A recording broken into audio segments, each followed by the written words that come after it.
about why exactly we're here today. And we're really here to recruit and select diverse teacher candidates to enter the teaching workforce, as well as mentors.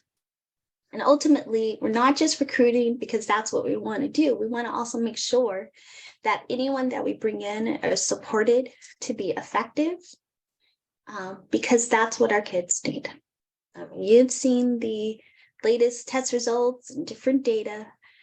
It's not only important to have a diverse, thriving teacher workforce, it's also important that every single person that we bring in is prepared to be as effective, as strong, as solid as possible when it comes to instruction and teaching. And so with that, Gina, I'll turn it over to you. Thank you, Jacqueline. And yes, I just want to reiterate that we had this wonderful conversation this week of our why, and the core of why we're here today is for our students and making sure that our teachers who are entering the classrooms in California are prepared to teach day one. Our students deserve to have the best teachers in front of them. So as we go throughout today and you listen to programs share their process for recruitment and selection, really lean into the ideas to make connections that may support our residency programs. Some of you here today are year one, and some are at year 8 of residency work.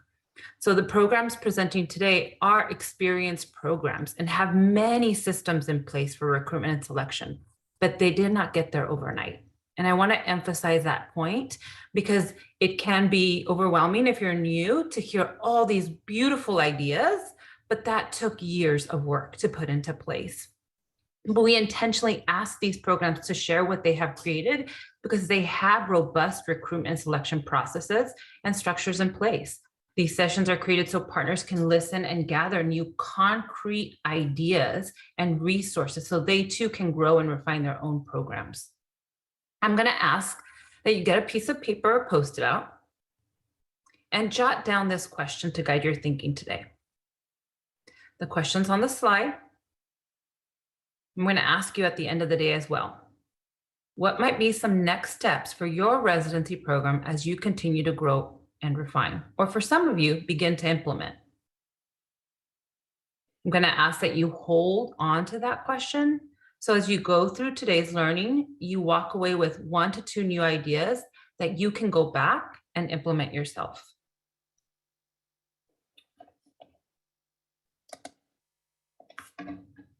I'm going to give everybody a minute to just go ahead and write that down.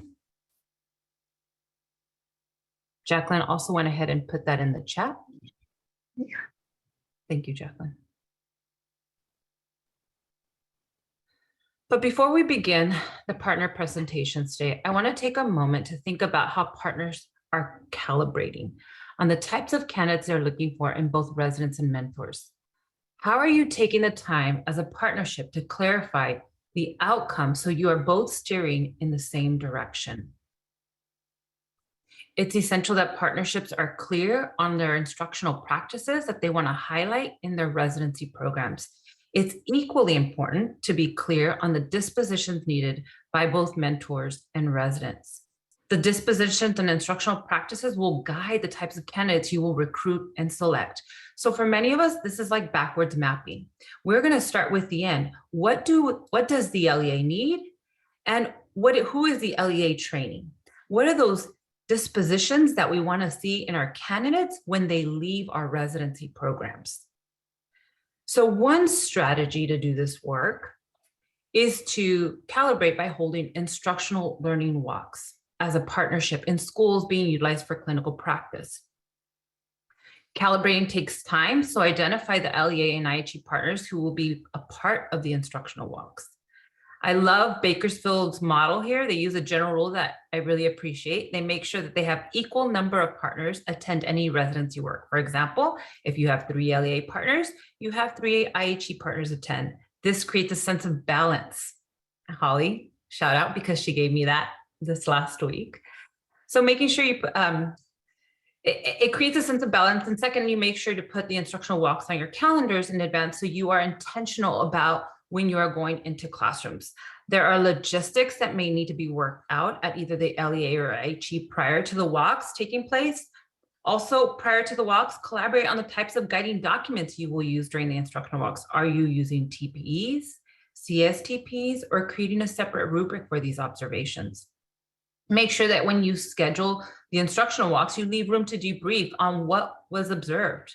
And when debriefing, always approach the conversations from an asset lens. What did we observe that is currently working well in these classrooms? What are the dispositions and instructional practices we want to see replicated during coursework, clinical practice, and professional learning? The instructional learning walks are critical in a few areas of residency work. The first is identifying the types of residents and mentors we want to recruit and select. The instructional learning walks also support in creating alignment across two large institutions that may have varying belief systems. This is a very real thing for us. The calibration opens up a space to have conversations needed to create a coherent residency program with shared ownership. As we go through today's presentation, I encourage you to continue thinking about how and when your partnerships may engage in instructional learning walks to support alignment across institutions. This may be happening currently, it may not be happening yet, but it may be something that you go back and talk to your team about. How are we moving this work together in partnership?